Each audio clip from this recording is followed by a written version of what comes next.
Welcome back to the Blue Blasterpod channel, where I'm on a bit of a Scott Pilgrim binge lately, and we're continuing our coverage with Sonichu issue 5, the 6th issue of the Sonichu series.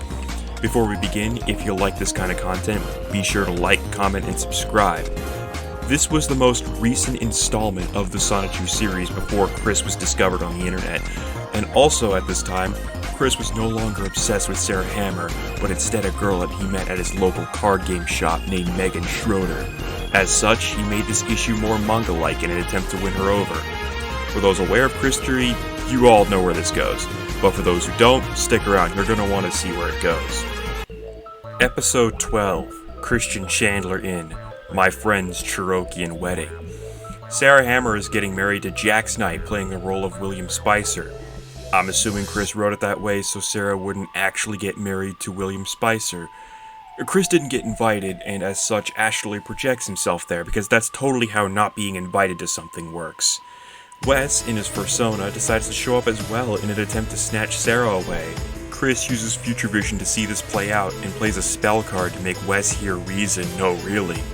What ultimately made Wesley decide to do any of this, considering he's a magician and has infinitely more riz than Christian Weston, I only bathe for 3 seconds using Axe body spray, Chandler? Shut up! Wes proclaims he has no conscience, and shoots a fireball at Spicer. It's negated before it can deal 8d6 fire damage in a 20-foot radius, as Chris reveals himself as his persona, now a wielder of Dual Disc, and proclaims himself he's the legendary warrior of love and honesty. Oh crap! Wes snatches Sarah, and Chris tries to set up his Yu-Gi-Oh play before Wes says fuck all that and throws a fireball that gets negated by Sailor Megtoon and her persona, Megaki Let Skunk, or can deal 8d6 fire damage in a 20-foot radius. Megtoon and Wes go at it before Pepe Le Pew here smacks Chris and tells him to cast his Mary Sue powers to send Wes to the Shadow Realm, writing Wes out of the story for good. Later, Chris is loitering at the church before Sarah Hammer tosses Chris the bouquet and is subsequently written out of the story for good. So much for that ancient prophecy, I suppose. We end the issue with a proclamation that Virginia is for virgins. What about West Virginia, Chris? Also, just a quick note, but a not insignificant part of me would rather read about Megaki and Megtoon. They seem like much more interesting protagonists than Chris and the Sonic Recolor gang. Anyway, let's get on to the next episode. Episode 13, Smashed Hearts and Entrapment. And no, this one doesn't seem to have a title card.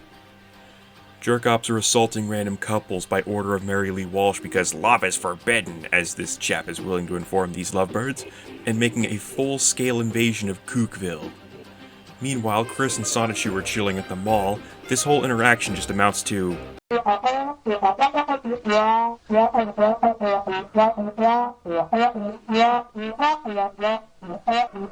PA system warns the citizens of Cookville of the thing I just told you about 10 seconds ago. Chris, forgetting that since Cookville is canonically in Virginia, and therefore its citizens canonically have the Second Amendment, lectures its citizens on how to spot the difference between the real police and the jerk-ops. This distinction is that the real cops wear blue, as opposed to the fake cops who wear brown, forgetting the difference between city cops and county cops, and the color of the uniform is chosen by the sheriff, not the state. Either way, there's a standoff between the real police of Cookville and the jerk-ops. Which one is more corrupt, I couldn't tell you, in an attempt to lure Chris over so Mary Lee Walsh can trap Chris in something called the Dark Mirror Hole. Given the writing and art of this comic, it makes me wonder whether or not this whole series was pulled out of Chris's Dark Mirror Hole. Regardless, Chris, Sonichu, the Chaotic Combo, and Crystal pull up, and Mary Lee Walsh summons CAD Chef, Chris's computer-aided drafting and design teacher who gave Chris an F for his design of the mall, and apparently looks like Chef from South Park. Also, he's a robot, I guess. Chris and Crystal fuck him up, and then Megtoon and Megaki pull up with a reused panel and finish off Chris's CAD professor. Chris and Crystal are about to finish off Mary Lee Walsh until Chris gets sucked into the Dark Mirror Hole. Chris and Megan try to pull him out. Meanwhile, as Chris's medallion is submerged in his Dark Mirror Hole, Christian spelled backwards is transformed into what? I don't know, we'll get back to you on that. Cut back to Cookville, and Mary Lee Walsh decides it'd be funnier to flip the script and shove Crystal up the Dark Mirror Hole. Megan hugs Chris out of sorrow despite the two seemingly having no connection. Mary taunts Chris, and Rose reminds us that this hug never actually happened. Why she felt the need to do this? I don't know. Maybe she becomes self-aware and wants out of here, who knows. We close out the comic with a piece of Megan's art and an ad for Sonichu Adventure. And with that ends Sonichu issue 5. Yeah, there are only 2 episodes and no sub-episodes this time. This series just keeps getting more and more painful as we go along, but I'm going to keep going, trying to get all of it covered so you don't have to read through this and go through the same pain I do. Also, apparently Chris is selling these comics on his website, and I want it to be known, do not buy these comics.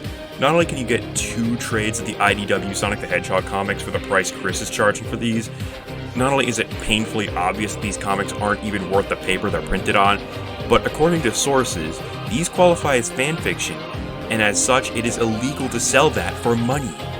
Don't even buy this crap as a buddy troll or a joke, because the joke isn't funny. Anyone who sends money to a literal motherfucking rapist does not deserve to be in charge of their own finances. It will be less embarrassing to spend money on OnlyFans. Rant aside, I hope you enjoyed the video. Please be sure to like, comment, and subscribe. God bless, Godspeed, and stay frosty out there, you absolute legends.